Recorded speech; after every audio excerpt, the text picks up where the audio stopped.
with the rains, it does become more difficult, even though we haven't had huge rain, it becomes more difficult to do the patrols, although everything's been going on like clockwork there, everything's been good.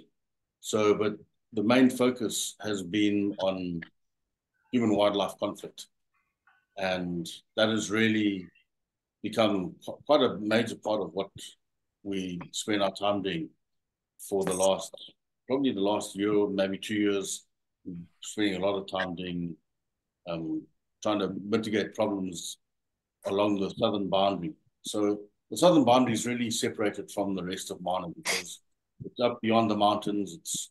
So when you're in the valley, you climb out of the valley onto the escarpment, and then you get very rough, hilly country for about 20 k's until it starts leveling out, and that's where you get the villages and people are living permanently there. So it's quite geographically separate from Mana, and we would never really go that far in our normal routines in Mana pools. So to get there, it's probably, say from Vundu Camp, for example, it take about four, maybe 5 hours to get into these areas. So it's quite remote. And but anyway, there's been a lot of game leaving the park along the southern boundary and going into the village areas, and that just seems to be increasing constantly. So there's a lot of reasons for that, and one of the main reason obviously is just huge increase in numbers of people and encroachment, people moving into where wildlife used to live and it was set aside for wildlife. People are moving into these areas and living in and setting up farms. And one of the biggest things we have, one of the biggest issues is tobacco farming at the moment, because they're also encouraged um, to grow the crop by the international tobacco companies to produce more and more tobacco. And Zimbabwe is producing more tobacco than it's ever produced. So, and the majority of it is coming from rural farms, and a lot of it is in these areas which are adjoining wildlife areas. And so there's a constant increase in the conflict between wildlife and animals and cutting off trees and things like that. A lot of deforestation going on. Because to cure your tobacco, you need forced hot air, and you generate that by burning wood or coal or whatever you can find to burn. And people are cutting down lots of trees. So this is causing huge increase in numbers. You know, numbers wise, I'm not sure what 2023's numbers were, but a couple of years ago, 80 people were killed by elephants in Zimbabwe. And then there's quite a few other incidents involving crocodile and lion and some hyena, but mostly crocodile, lion, and elephant. So killing well over 100 people or more a year, which Wow. is the highest number of, it's the highest death rate with Hmm. wild animals in Southern Africa. And which makes sense. You know, we have the second largest elephant population in the world in Zimbabwe, which is not a huge country compared to somewhere like Zambia or Tanzania. And we've got about 20 million people and we've got 80,000 elephants. So there's a lot of, Hmm. there's huge potential for conflict with the elephants leaving the wilderness areas. And this has coincided with also the decrease in poaching. As you've been reading our newsletters, we've had a decrease, a huge decrease in poaching. We haven't had an elephant poached in Mana pools for 4 years now. So with that, the elephants are becoming, you know, they're relaxing a bit. They're um, moving out into areas which they might not have previously been using as much because there was poaching pressure there 5, 10 years ago, and now they're moving into areas which are now safe from poaching, and that's causing a bit more movement, and the elephants are moving out into communal areas. So there's a combination of encroachment by humans, and also the elephants are going back to what they would have done traditionally years ago, is move out of the park and move big distances just looking for food and just the natural migrations. So there was just this last week, so today, Saturday, on Tuesday, there was 2 people were injured by elephant, a little 10-year-old girl walking back from school, and then a teenager who was working in the tobacco fields. They were both badly injured. The girl had a broken arm and legs and badly bruised torso, and then the youngster, the teenager, was also hospitalized. So there hasn't been a lot of elephant movement until now. Elephants are starting to move into the areas where the tobacco crops are growing, and also traditionally the maize crops are starting to grow now as we've had more and more rain. The escarpment of Minor Pools has actually had quite a lot of rain, so the crops are growing well, and then the elephants are going to start coming out and feeding on those crops as the maize starts ripening. So expecting an increase in that.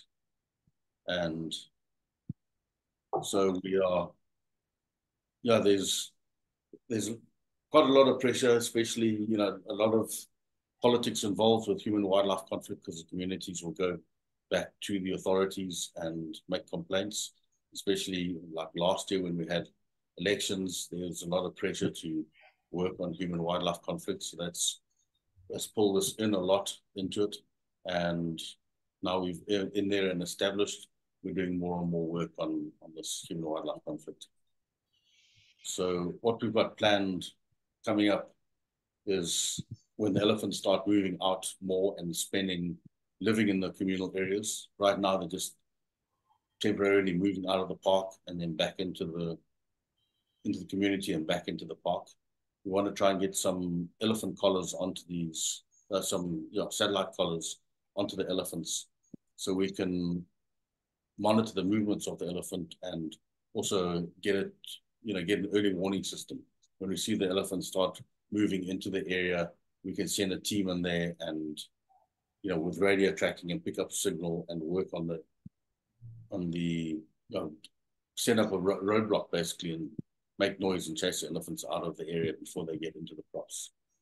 So we're not going to do a lot of that. We're going to try and do 5 collars this year and see how that goes. And if it helps, or if there's an improvement in managing the elephant coming out of the park, then maybe we'll do some more. So we haven't done this yet.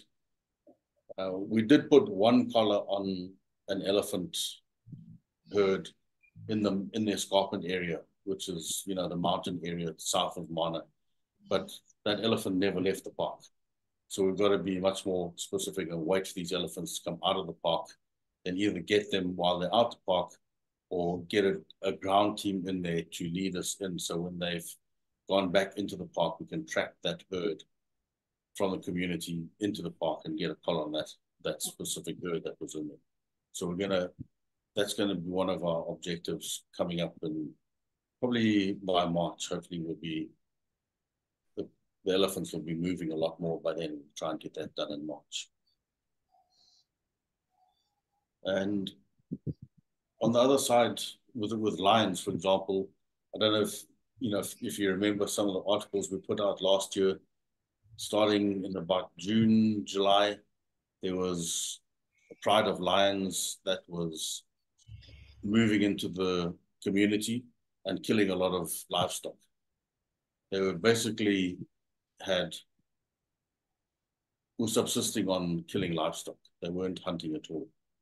And so they were coming in daily and they were killing anything they could get hold of, raiding chicken coops and killing guys or farmers, chickens, turkeys, even domestic pigs and goats and cows. I think altogether, I don't know how many animals, but some, large animals like cows and goats, well in excess of probably, or up to about 50 animals were killed, which is quite a substantial number of animals when,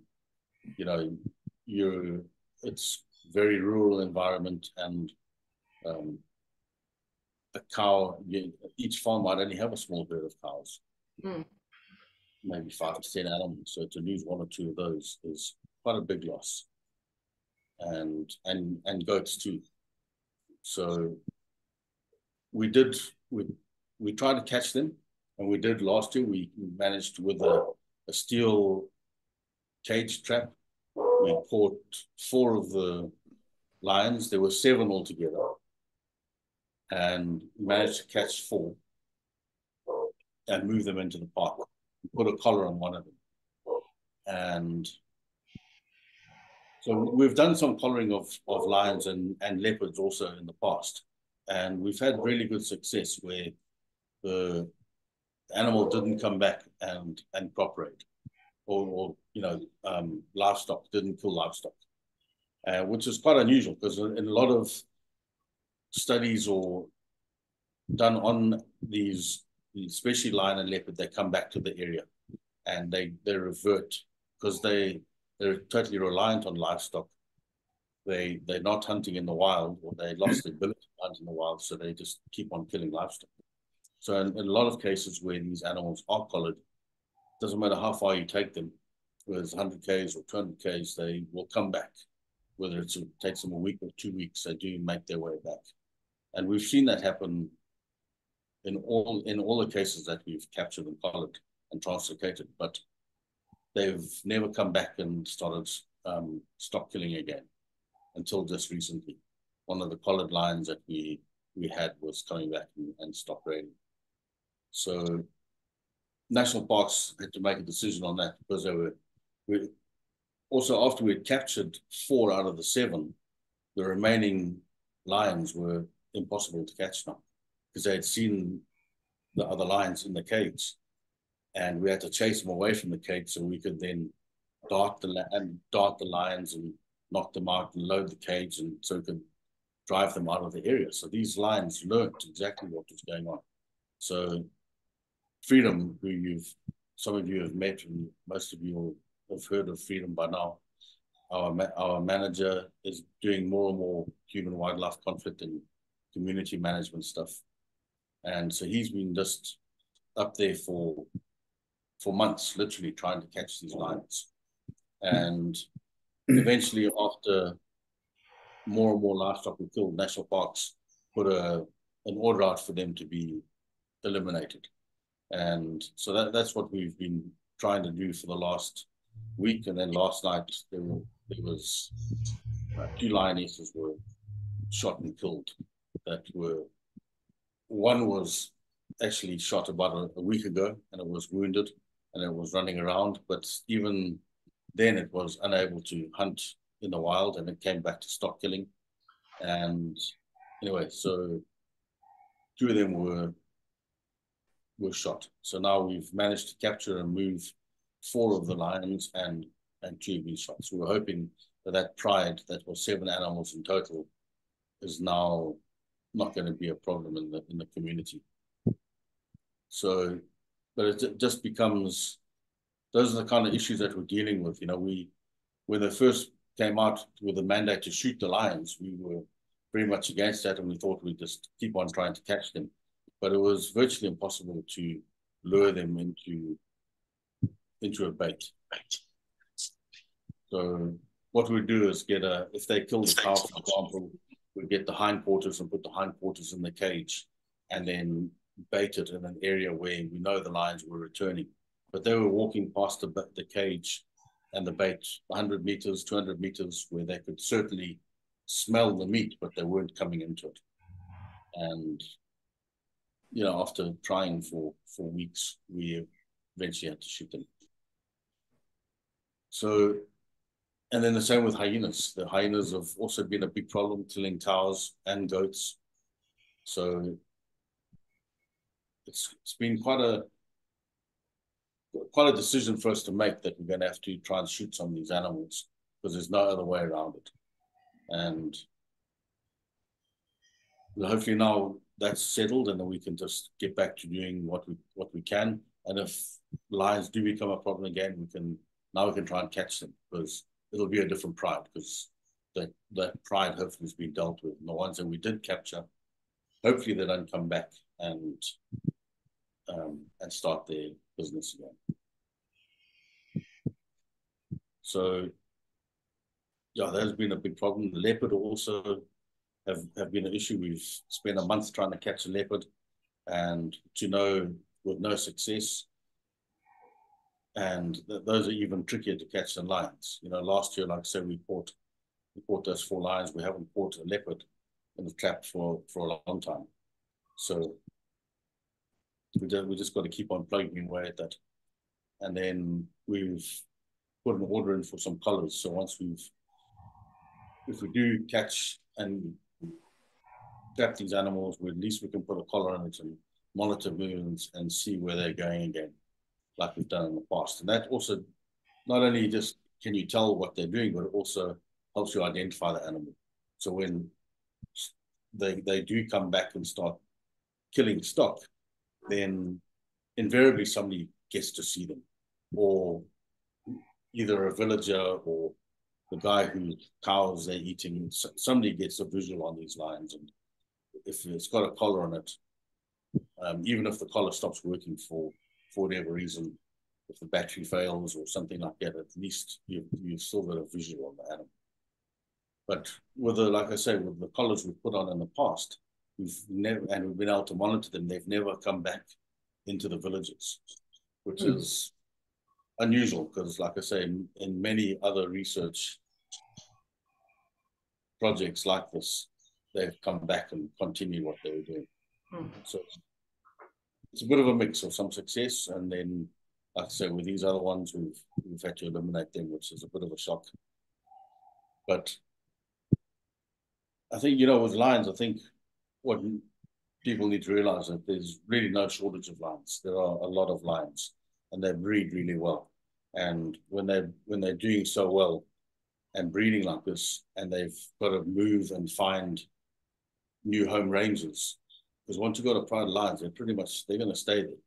And then you get more lions coming into the area and they have to move out. You get range expansion of these animals, and they start moving out of the park. And that's when you start getting issues like this. So that's something to bear in mind, is that most of the time, especially with something like lions, these things happen because we've got a lot of lions.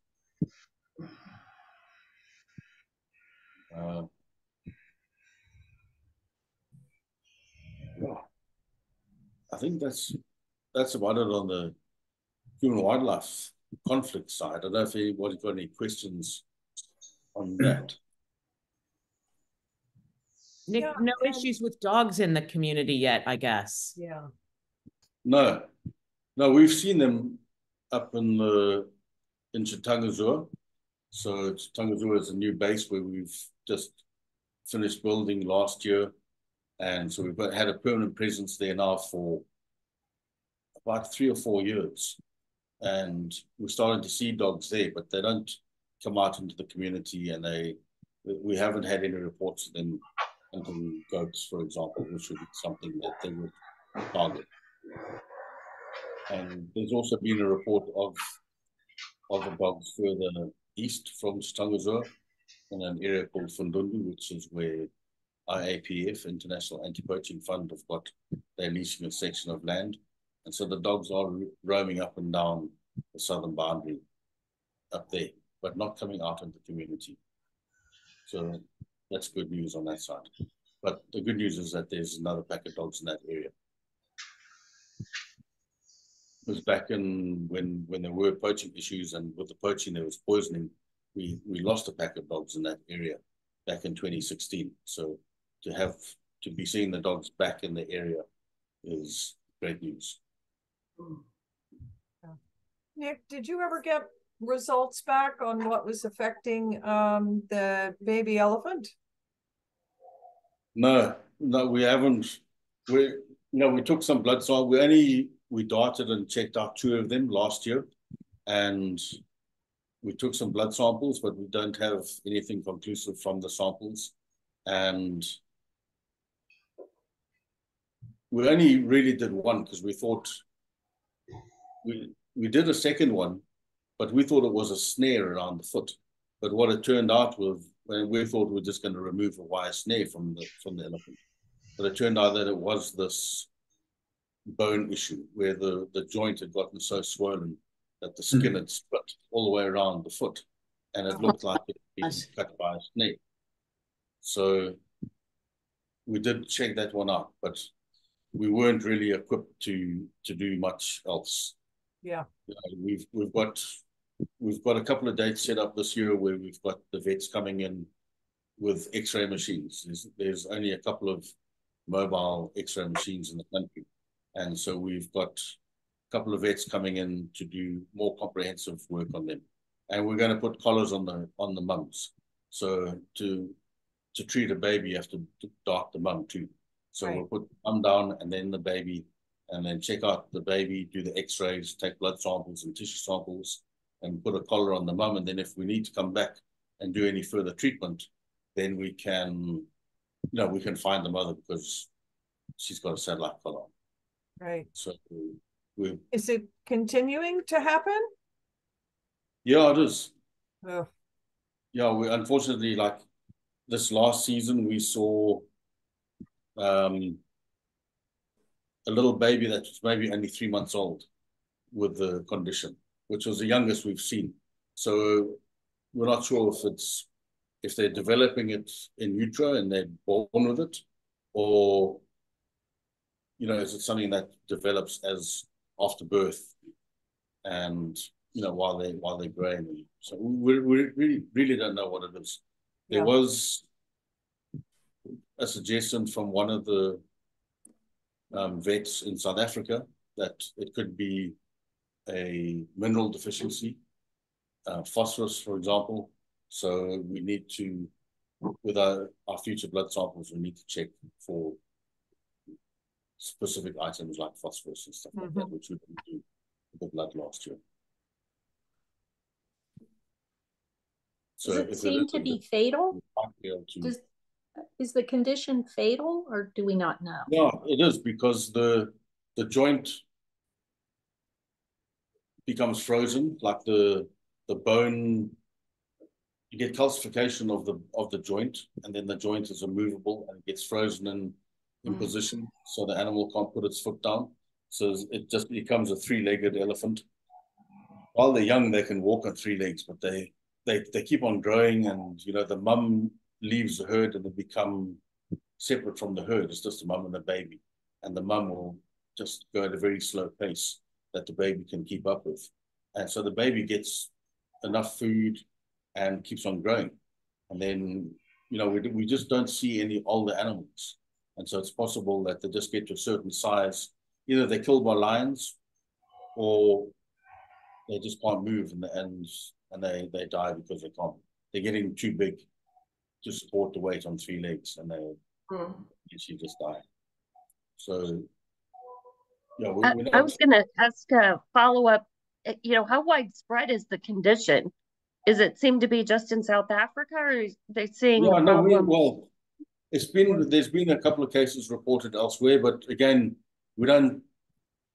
I don't think it's that widespread. I think it's very localized in Mana. The one suggestion was that it might even be a virus that is being transmitted by biting flies, for example. And because there's no reports coming from other areas. We've seen, it's not like it's trying to think, total numbers wise, maybe we've seen 20 different young elephant like this. So it's not like there's a lot of it, but when you see it, it's quite heartbreaking to see a little baby elephant hobbling on 3 legs, and it's going to die. So, and it's because of the situation that, like in Mana, is you've got the main road going down the middle of Mana, which pretty much everybody uses. So these guys get to be seen quite often.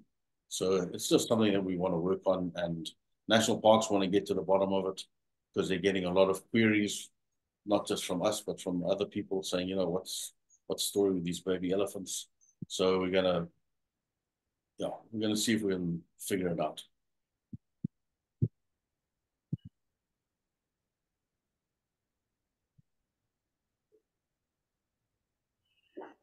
Nick, what's the elephant count there now? I remember when I was there last, they had recently done the count and seen that it had dropped tremendously. Are the numbers of elephants coming back up, or are they, growing, ebbing, flowing? They are coming back up. So back when they did that count, the count was done in 2014. Mm-hmm. And there were subsequent counts after that by a different group of people. And the numbers were believed to have dropped even more. We thought there was a 40% drop, but it seems like it was probably as much as a 50% drop. Mm-hmm. From the poaching pandemic 10 years ago. Right. So, but definitely there's an increase in the number of elephant we're seeing at the moment. All the herds are having babies, good numbers of babies.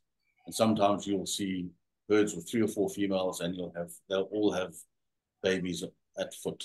And so numbers are definitely increasing. So, Good. but that is a concern when you start seeing little baby elephants having a problem. And right. we want, we know we've lost elephants, so we don't want to lose any. Exactly. So, and I guess you've pretty much ruled out that's any kind of genetic disorder. It has to be something. No, we haven't ruled that out either. That's also a possibility, because your gene pool's pretty limited in Mana, is it not? Yeah, exactly. There's only really a handful of big bulls, and they're the dominant breeders. And so if you get 1 or 2 bulls, or Boswell, for example, he's the biggest, most dominant bull there. If he's doing all the breeding, and maybe he's passing on something genetically to these to his offspring. So that is definitely something that needs to be looked at. We haven't ruled that out. Right.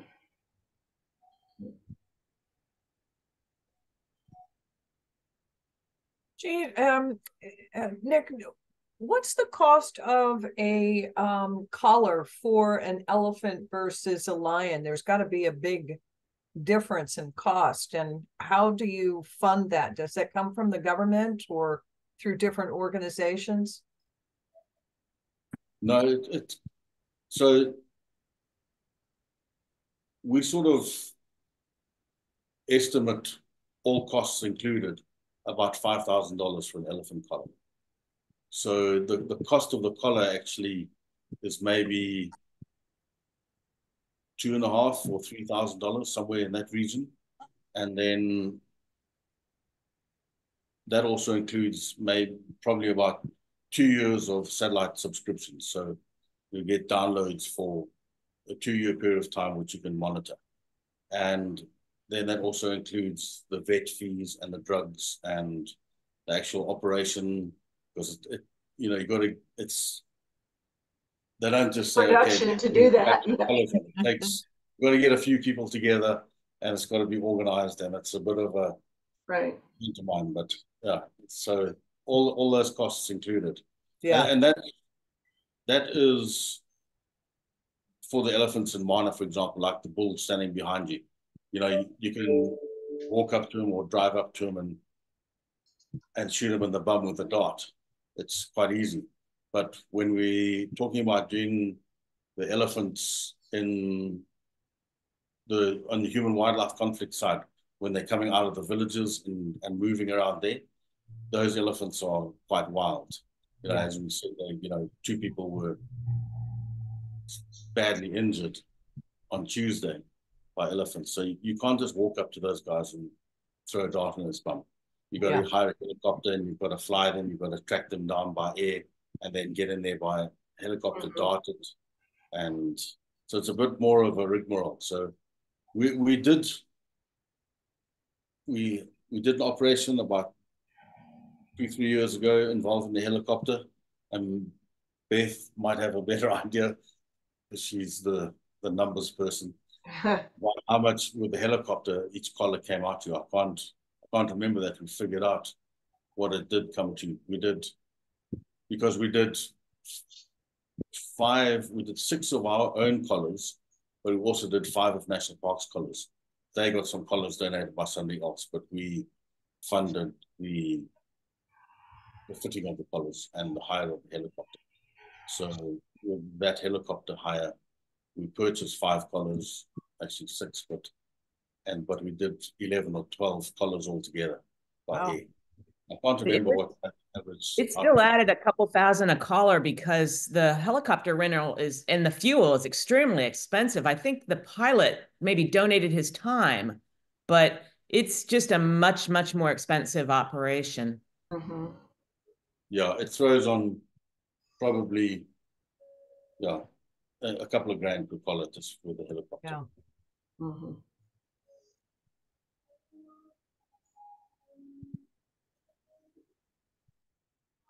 And Nick, hey, how you going? Hey, good. How are you? Good. So last time we were there, the Great Plains folks were starting to translocate animals into the Sapi area that they had just acquired, and you were wondering how that might change some of the dynamics, because I think they were bringing elephants that were less tolerant of people than the ones you're used to. I was wondering if you've seen any change in the animal dynamics now that that's been a few years since they started doing that. Yeah, so Great Plains, they did move some elephant, but I don't think they actually moved elephant.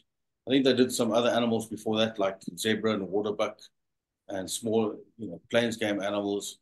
And then there was a fallout between the property in the Lowveld in Sabi Valley Conservancy and the Great Plains guys, and then the project fell apart. So there was a plan, there were thousands of animals that were planned to move, but all internal reasons that project was stopped. But so that was in Sapi, which is to the east of Monopools. But a couple of years before that, there was guys called Rhino Force. They were in an area called Reefer to the west of Monopools, and they moved 100 elephants from the same area that Great Plains were going to, from a place called the Sabi Valley Conservancy in Lowveld, which is the southeast part of Zimbabwe. And they moved 100 elephants and put collars on. There was 13 herds in that 100, and they put 13 collars on the matriarchs and monitored their movements, which was quite interesting. You always learn from other people's mistakes, and they just moved the elephants at a difficult time of the year where there was very little water. And the elephants, not knowing the area, didn't know where to get water from, even though because they dropped them in the southern part of their concession away from the Zambezi River. So they didn't know that if they just went north, they'd have unlimited amounts of water.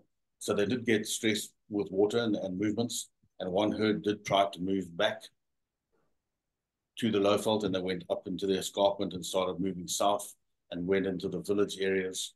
And like I say, or you mentioned that those elephants are different to the valley elephants in the fact that they're more aggressive.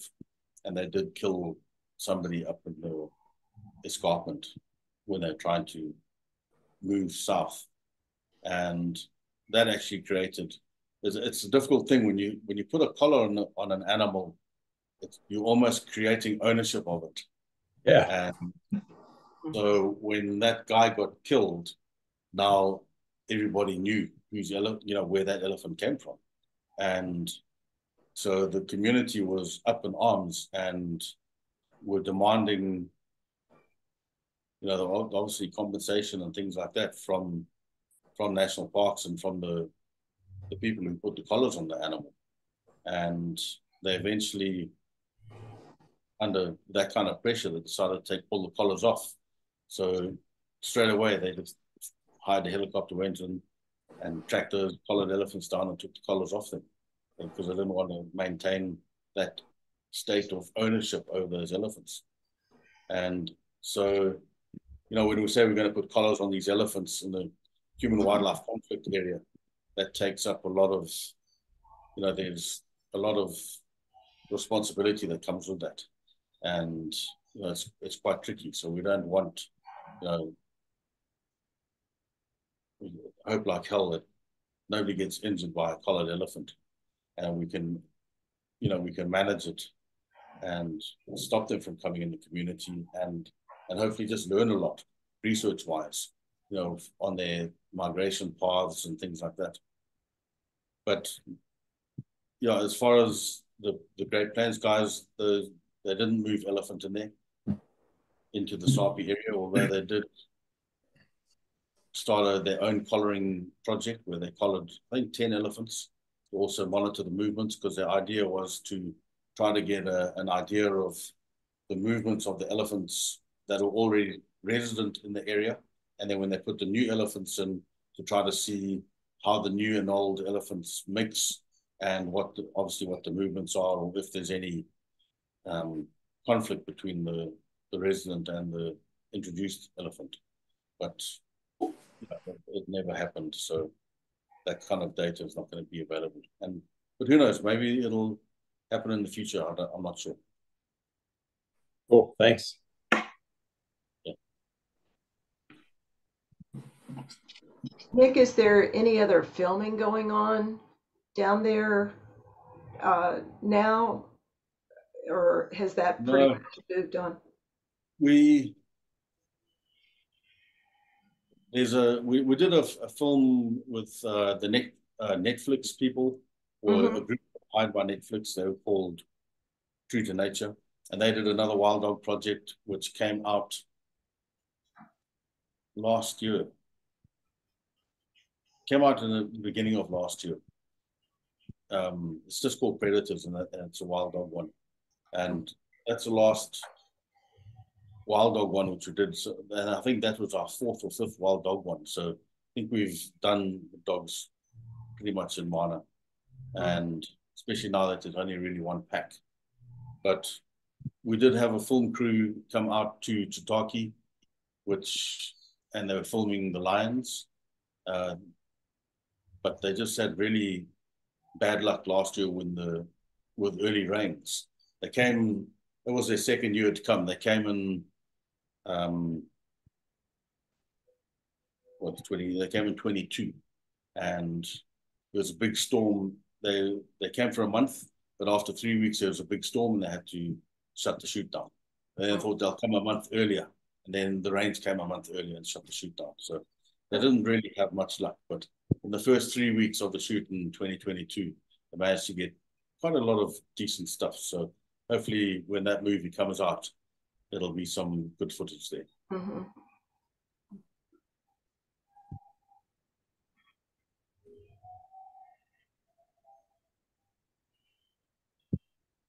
Brandon, you had a question? Yeah, it's not it's a question in general, but it's a comment as well to say thank you for the presentation in general. I'm just wondering that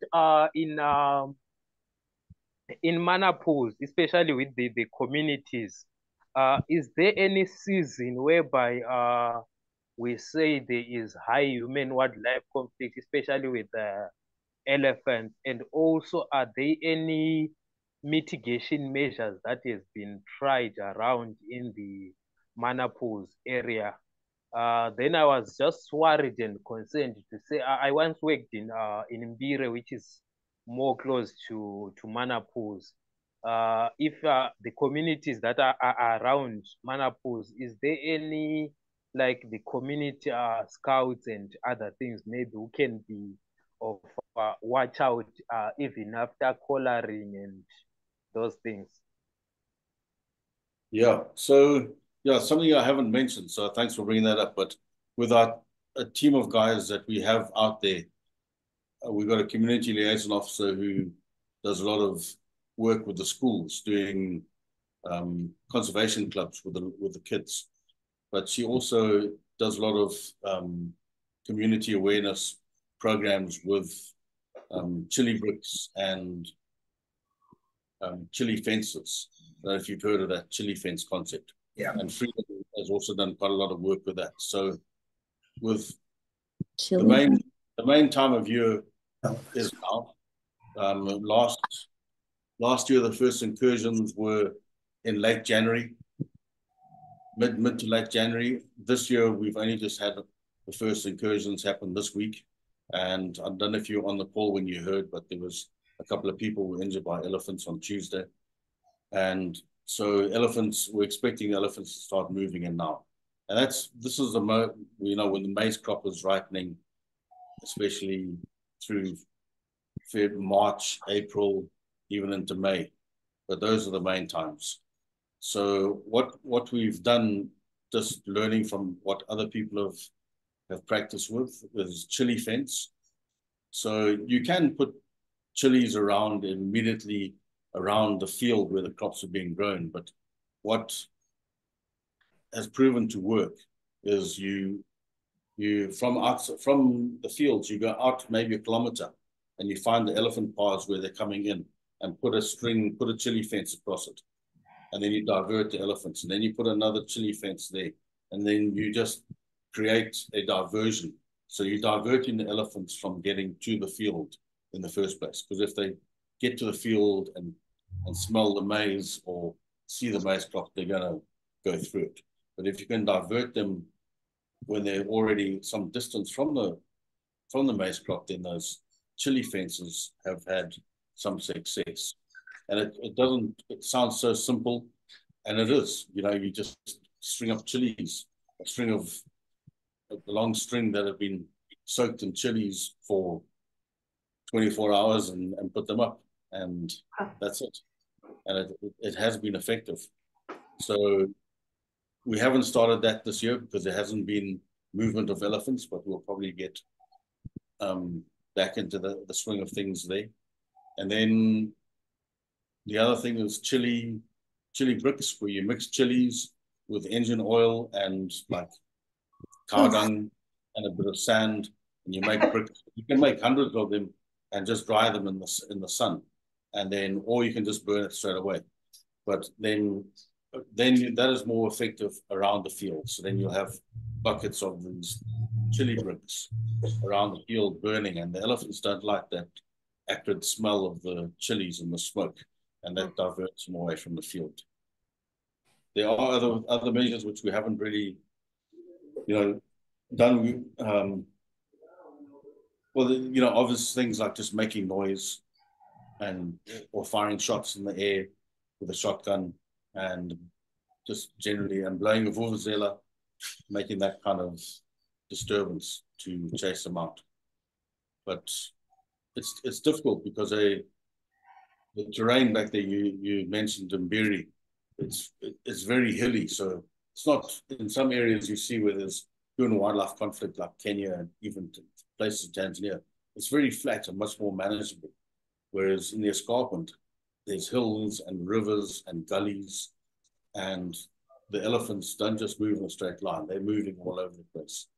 And it's very difficult to predict where they're going to come out just because of the terrain. Okay, then as for the lions in general, are there any mitigation measures? Because I've been following, I think it's in Nyami, whereby they were speaking about the mobile bombers, and somewhere in Big Falls, I think there is another which has tried maybe the lion lights, to say maybe we can try as well for Mana and see how things they might be. Thanks for bringing that up. Something I was meaning to bring up this meeting is the use of bombers. And it's been tried in many areas, and with some success in Matabeleland, especially along the boundary there, more the Gwai side in the communities. But we haven't. Some people have tried it down on the Chirara side, and with some success, not a lot.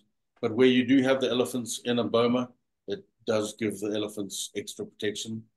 What we're finding is the communities are not strict about corralling the cows at night.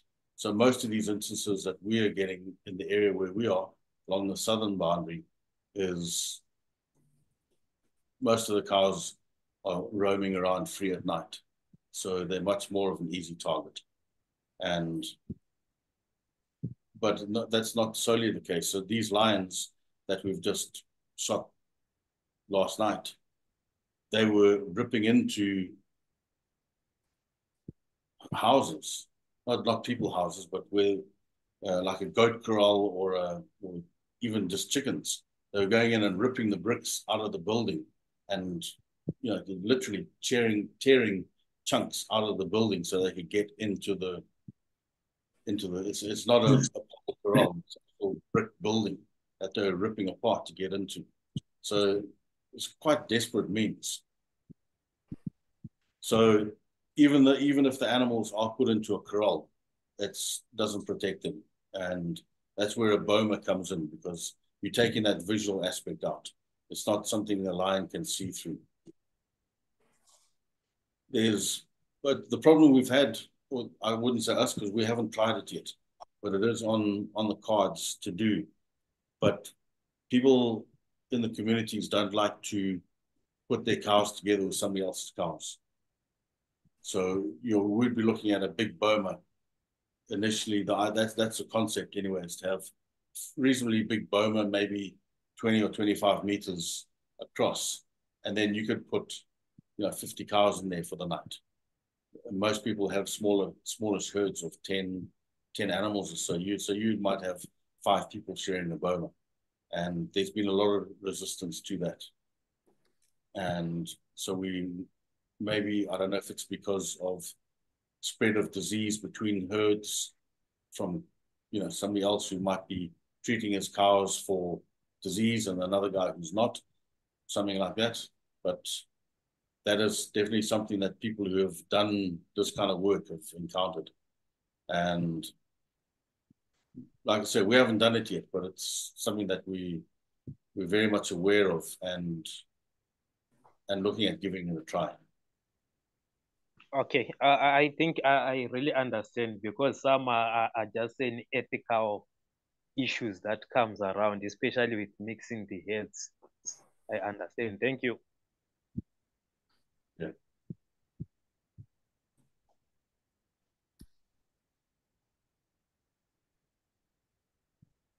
Yeah, that boma story. I don't know if anybody's heard about it, but it's had success in other places.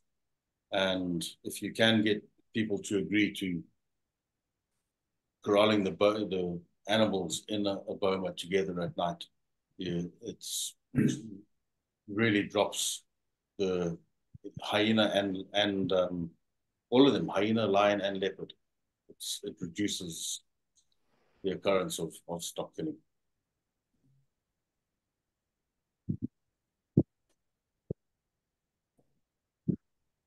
The bomas you're talking about, are they solid walls or made with branches and twigs so you can see through them? Because I always thought a boma was a wooden structure.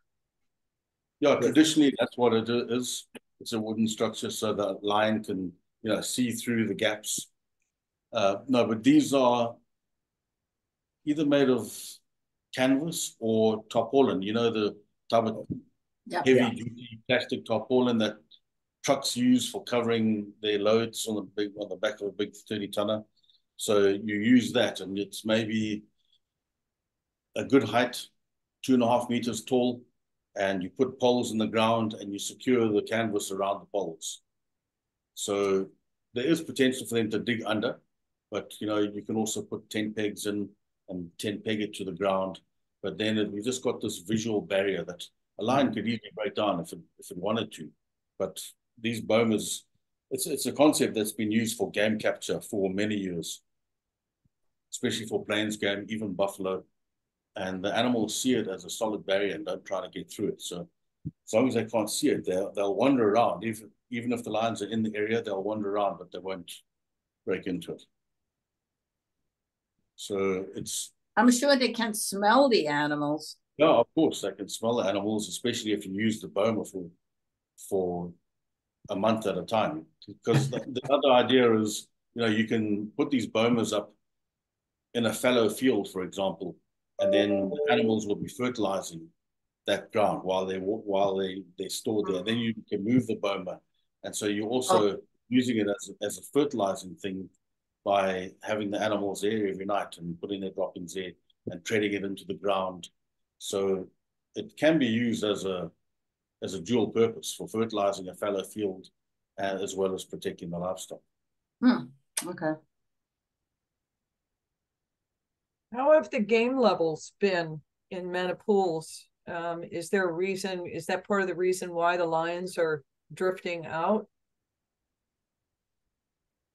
No, there's plenty of the game levels in Mana are fine. I think it's more of, like I mentioned earlier, that there's lots of lions, and so as you get more lions, they need more range and they're expanding, and they can't. There's only so much land set aside for wildlife, right, and they can't go further than that. And if they try to go further than that, it creates a problem. Yeah. There has been some, especially like with hyenas also, there's been a lot of hyena conflict along the southern boundary. And one of the things we were thinking of, it's not proved, but there has been a lot of poaching with dogs, and dog poaching, they would kill the smaller animals that a hyena might hunt, like a duiker or a bushbuck or a kudu, that kind of thing. So with people hunting with dogs, then it might have dropped that population.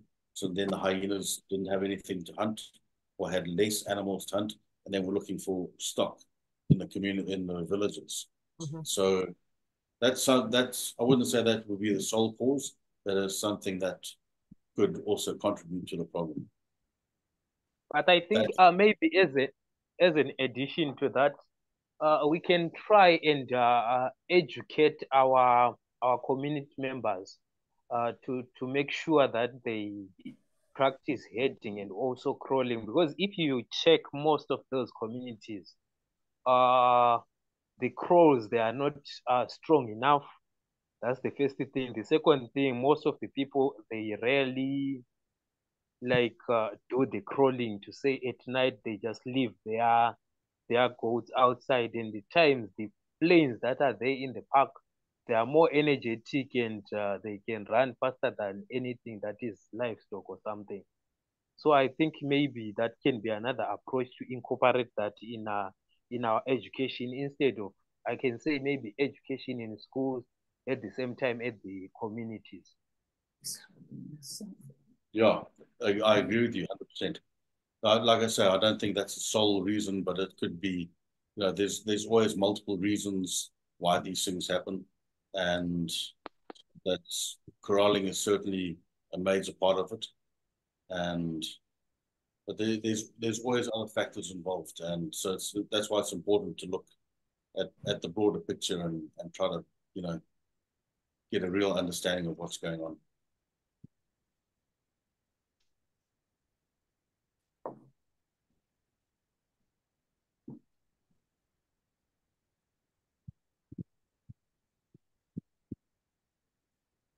So those are all good questions, Brenda. So thanks for that. The crawling and all those mitigation methods, which I'd forgotten to bring up.